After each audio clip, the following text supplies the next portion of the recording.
Student, welcome back to online classes. आज मैं आपको पढ़ाऊंगी क्लास 6 और सब्जेक्ट है आपका सामाजिक विषय। सामाजिक विषय में है आपका भूगोल और भूगोल का पार्ट 2 पृथ्वी और चंद्रमा। इससे पहले आपने जो फर्स्ट लेसन पढ़ा था वो पढ़ा था हमारा सौरमंडल। तो सौरमंडल में सूर्य और ग्रह और ग्रह के उपग्रह और खगोलीय पिंड जितने भी होते हैं ये सब क्या कहलाते हैं? सौर परिवार कहते हैं। और इन सौर परिवार का मुखिया कौन होता है? सूर्य होता है। और जितने भी कभी आप जैसे जब आप रात में बैठते हैं, आप छत पे वो आकाश में देखते हैं कि बहुत सारी चीज़ें दिखाई देती हैं, तारे, चंद्रमा, है ना, सूर्य तो दिन में दिखाई देता है, बाकी जो रात में दिखाई देते हैं बहुत सारी चीज़ें, इन सबको हम क्या कहते हैं? आकाशीय पिंड कहते हैं। तो जो तारे होते हैं वो गैसों के गोले होते हैं और तारों में अपना प्रकाश, स्वयं का प्रकाश होता है। और चंद्रमा है जो सबसे ज़्यादा चमकता है, वो सूर्य के प्रकाश से प्रकाशित होता है। और तारे हैं उनमें स्वयं का प्रकाश, कुछ तारे मतलब आपको कुछ तारे इतनी दूरी पर होते हैं जिनको देखने के लिए हमें टेलीस्कोप का यूज़ करना पड़ता है। और पृथ्वी है तो पृथ्वी क्या है? पृथ्वी हमारी जो है वैसे तो लगभग गोल होती है, लेकिन जो इसकी ये साइड होती है ये चपटी होती हैं और बीच में से ये ऊपर उठी हुई है, जिसको क्या कहते हैं? भूयाम के नाम से भी जानते हैं। और मतलब पृथ्वी जो है वो एक ऐसा ग्रह है जिस ग्रह पर जीवन संभव है, तो इसलिए इसे हरित ग्रह भी कहते हैं। और अंतरिक्ष से देखने पर, क्योंकि पृथ्वी पर बहुत ज़्यादा पानी है, तो अंतरिक्ष से जब इसको देखा जाता है तो ये नीले रंग की दिखाई देती है, तो इसलिए हम इसको नीला ग्रह के नाम से, ब्लू प्लैनेट के नाम से भी जानते हैं। अब हम इसमें चंद्रमा क्या है? चंद्रमा को आपने देखा है कि चंद्रमा रात में सबसे ज़्यादा चमकता है और ये पृथ्वी का क्या है? प्राकृतिक उपग्रह है। जिस प्रकार पृथ्वी, जैसे आपको पता है कि जो सूर्य है ये हमारा सूर्य है और ये पृथ्वी, तो पृथ्वी क्या होती है? ये अपनी धुरी पर घूमते हुए इसका चक्कर लगाती रहती है सूर्य का। और ऐसे ही चंद्रमा क्या है? चंद्रमा जो है पृथ्वी का उपग्रह है और चंद्रमा क्या करता है? पृथ्वी की परिक्रमा करता रहता है, तो ये आपका चंद्रमा हो गया। तो चंद्रमा इस तरीके से पृथ्वी की परिक्रमा करता है और पृथ्वी की परिक्रमा करते करते ये किसकी? सूर्य की परिक्रमा भी करता है। और चंद्रमा का अपना कोई प्रकाश नहीं होता और इसको प्रकाश कहाँ से मिलता है? सूर्य से मिलता है। और सूर्य का प्रकाश परावर्तित होकर के प्रकाश में बदल जाता है, तो चंद्रमा की जो रात को रोशनी दिखाई देती है उसे हम क्या कहते हैं? चांदनी कहते हैं। और जो ये है कितने टाइम में आती है? 1.25 मिनट में कहाँ पर आती है? पृथ्वी पर आती है। और जो चंद्रमा है, पृथ्वी अपना जो एक चक्कर पूरा करती है वो कितने टाइम में करती है? वो 27 घंटे 27 दिन 7 घंटे और 43 मिनट में पूरा करती है एक चक्कर। तो चंद्रमा भी अपना एक चक्कर इतने ही टाइम में पृथ्वी का परिक्रमा करने में पूरा कर लेता है। लेकिन जब चंद्रमा किसी एक जगह से पृथ्वी का परिक्रमा लगानी शुरू करता है, तो जब वो परिक्रमा लगाकर वहीं पर उसी जगह पर आता तो वो उसको पूरा करता है 29 दिन 9 घंटे 44 मिनट पर। और पृथ्वी से चंद्रमा की दूरी है 3,84,000 किलोमीटर।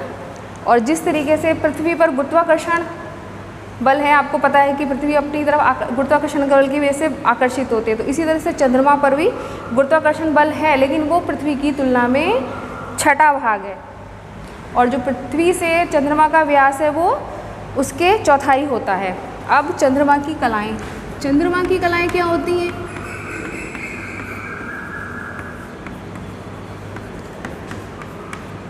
चंद्रमा की कलाएँ होती हैं, आपने देखा होगा कि चंद्रमा कभी बिल्कुल छोटा सा दिखाई देता, फिर धीरे धीरे बढ़ता चला जाता, और जब कभी पूरा दिखाई देता और कभी कभी बिल्कुल एकदम अंधेरी रात हो जाती है।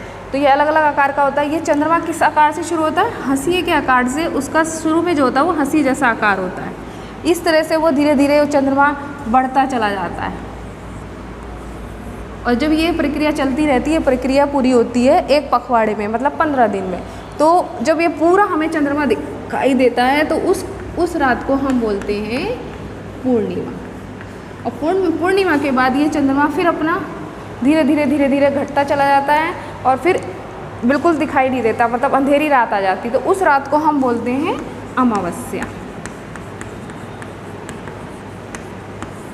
जब अंधेरी रात होती है वो कहलाती है अमावस्या, और चांदनी रात होती है उसको क्या कहते हैं, उसको कहते हैं पूर्णिमा।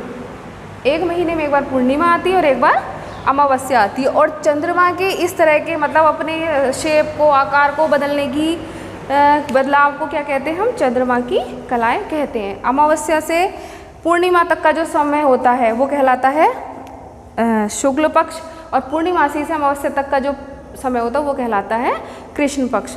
और एक पूर्णिमा से दूसरी पूर्णिमा तक जो चंद्रमा अपना पूरा समय करता है उसको बोलते हैं चंद्रमास। इसके बाद हमारा, आपने ग्रहण सुने होंगे कि हमारे ग्रहण पड़ते हैं। तो पहले ऐसा माना जाता था कि जो चंद्रमा ग्रहण और सूर्य ग्रहण है वो मतलब ऐसी मान्यता थी कि राहु और केतु नाम के दो राक्षस थे। राहु जब सूर्य को अपने मतलब निगल लेता था तब सूर्य ग्रहण, और केतु जब चंद्रमा को निगल लेता था तब चंद्र ग्रहण होता था। लेकिन इसको 1600 वर्ष पहले भारत के एक महान खगोलीय मतलब खगोल शास्त्री आर्यभट्ट थे, उन्होंने बताया कि ऐसा नहीं है। उन्होंने बताया कि सूर्य ग्रहण जब पड़ता है जब पृथ्वी पर चंद्रमा की छाया पड़ती है तो सूर्य ग्रहण होता है, और जब चंद्रमा पर पृथ्वी की छाया पड़ती है तो चंद्र ग्रहण होता है। तो छाया बनना,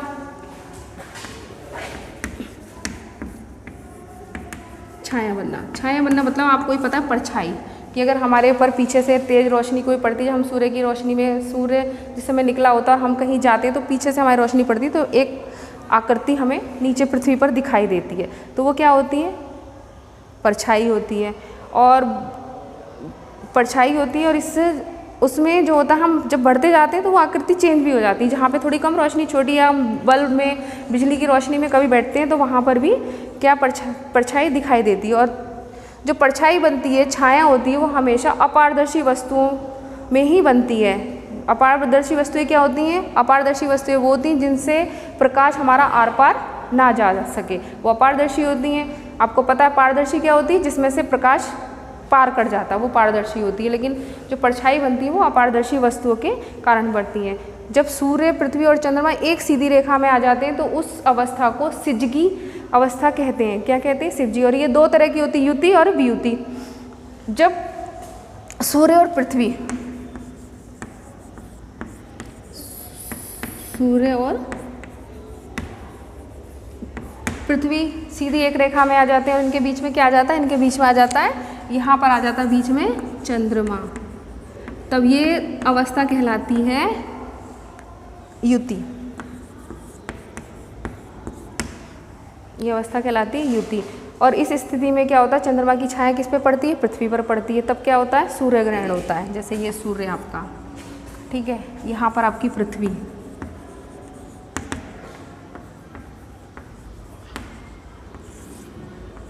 और बीच में हमारे क्या आ गया, यहाँ पर चंद्रमा। तो इसकी छाया पड़ी तो ये क्या हो गया, सूर्य ग्रहण।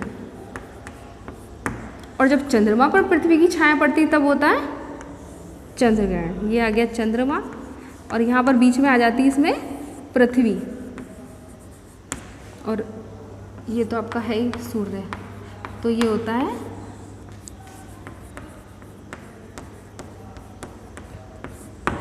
और सूर्य ग्रहण हमेशा कब पड़ता है, अमावस्या को पड़ता है, और चंद्र ग्रहण पूर्णमासी को पड़ता है। और इसी तरह से जैसे हम लोग मतलब हम विकास की तरफ बढ़ रहे हैं तो फिर सब लोगों ने ऐसे सोचना शुरू किया। आप भी कभी सोचते होंगे कि हम अंतरिक्ष में जाएं, तो उसमें अंतरिक्ष में जाने के लिए मतलब खगोलीय पिंड को जानने की जिज्ञासा होती है, तारे क्या हैं, चंद्रमा क्या है, इन सबको जानने की इच्छा होती है।